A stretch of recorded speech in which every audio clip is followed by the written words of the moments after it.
Good morning, class 6. Welcome to your social science class. Today we are starting our chapter number 9, which is life in towns and villages of history. देखो बच्चों, Indus valley civilisation को first major civilisation भी बोला जाता है. ये पहली जो सभ्यता जो बहुत ही स्टेबलाइज थी वो सभ्यता थी. द बिगनिंग ऑफ एग्रीकल्चर और वैदिक कल्चर के दौरान, वैदिक पीरियड के दौरान जो एग्रीकल्चर डेवलप हुआ था, लोग खेती करना सीख गए थे और इसी दौरान आयरन भी डिस्कवर हो चुका था, जिसकी वजह से एक नया आर्थिक ढांचा अब उभरने लगा था, स्टैब्लिश होने लगा था.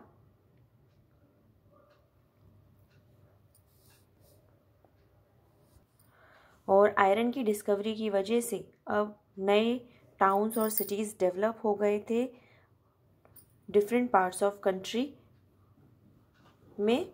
मतलब देश के अलग अलग भागों में अब सिटीज़ और टाउन्स डेवलप होने लगे थे जो कि अर्बन सेंटर्स बन गए थे. मतलब एक शहरी जो एरिया था वो डेवलप होने लगा था. उन जो कुछ मेजर अर्बन एरियाज थे उनके नाम हैं पाटलिपुत्र, राजगृह, वैशाली, चंपा, बनारस, मथुरा, कौशाम्बी, श्रावस्ती और कपिलवस्तु. Second urbanisation. अब दूसरा जो अर्बनाइजेशन का काल था वो कब आया? By the post Mauryan period. मतलब मौर्य जो लोग थे उनके पीरियड के बाद अर्बनाइजेशन अब बहुत तेज़ी से इंक्रीज होने लगा था और इसी को सेकेंड अर्बनाइजेशन के नाम से बहुत सारे हिस्टोरियंस ने बताया है. Increase in production. तो एग्रीकल्चर प्रोडक्शन मतलब खेती में बहुत ज़्यादा इंक्रीज होने लगा था प्रोडक्शन में. किसकी वजह से? क्योंकि अब आयरन की डिस्कवरी के बाद टूल्स जो हैं वो आयरन से बनाने जाने लगे थे, लोहे से बनने लगे थे. और जैसे आयरन की जो कुल्हाड़ी थी उससे लैंड को क्लियर करने में काफ़ी मदद मिली और जिस लैंड को क्लियर करने के बाद कल्टीवेशन के लिए, खेती के लिए यूज़ किया जा सकता था. Iron plowshare improved the methods of cultivation and made it possible to plow land that was earlier deemed to be unfit for cultivation. कहने का मतलब ये है कि जो हल होता है ना, अब वो खेतों को जोतने के लिए हल आयरन से बनाए जाने लगा था. जो पहले धरती उपजाऊ नहीं मानी जाती थी या कल्टीवेशन के लिए फिट नहीं मानी जाती थी, अब क्योंकि वो हल से जोती जाने लगी, अच्छे से वो जुत जाती थी क्योंकि अब आयरन का इस्तेमाल हो रहा था हल बनाने के लिए. तो इसकी वजह से अब उनको काफ़ी स्पेस मिल रही थी जिससे वो ज़्यादा बड़ी जगह पर खेती कर सकते थे. A larger area under cultivation and improve tools and implements increase the production of food grains and irrigational facilities were also improved to support agriculture. अब इस समय में कल्टीवेशन के लिए, खेती के लिए इम्प्रूव्ड टूल्स का यूज़ होने लगा था और इससे क्या हुआ? फूड मतलब ज़्यादा अनाज उगाया जा सकता था और जो सिंचाई की फैसिलिटीज़ थी उनमें भी इम्प्रूवमेंट आ गया था.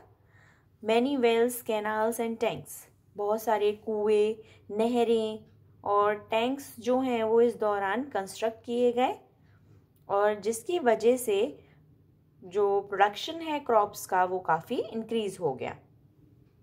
Growth of trade and commerce. इस दौरान ट्रेड और कॉमर्स, व्यापार जो है वो भी फला फूला, उसमें भी growth I. The surplus production of food grains resulted in favorable condition for the growth of trade.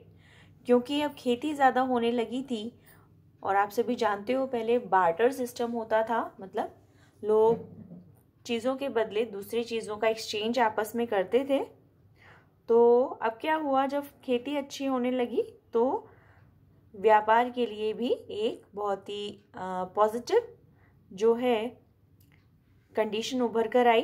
People now sold their surplus in towns and cities. अब जो लोग थे वो अपना एक्स्ट्रा जो होता था अपने खाने के लिए रखने के बाद बचा हुआ जो फूड ग्रेन था, अपनी फसल थी, वो टाउन्स और सिटीज़ में जाकर बेचने लगे थे। Many traders then form shrines, श्रेणीज और guilds to regulate trade and safeguard their interest. अब क्या हुआ, ट्रेडर्स ने जैसे व्यापार समिति जिसे बोलते हैं, जिसे गिल्ड बोला जाता है, तो वो डेवलप कर लिए जिससे उनके हितों की रक्षा हो सके और उनका व्यापार ठीक से चल पाए। Since this period also witnessed a rise in art and craft. Two types of guilds were established. अब इस दौरान क्या हुआ, इस पीरियड में आर्ट और क्राफ्ट को भी काफ़ी बढ़ावा मिला।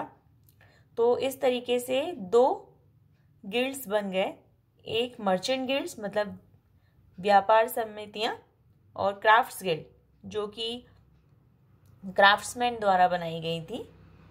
तो merchant guilds included merchants and traders. Merchant guild में मर्चेंट्स और ट्रेडर्स आए, और क्राफ्ट गिल्ड में weavers, goldsmith, carpenters, leather workers, people who had similar occupations, जिनका सेम टाइप का या मिलता जुलता ऑक्यूपेशन था, वो लोग क्राफ्ट्स गिल्ड्स में आए।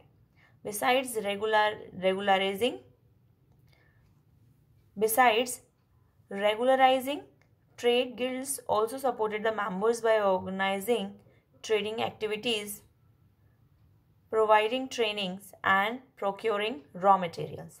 अब ट्रेड गिल्ड्स क्या हैं, उनका काम केवल मेंबर्स को ऑर्गेनाइज करने में सपोर्ट करने का, हेल्प करने का नहीं था।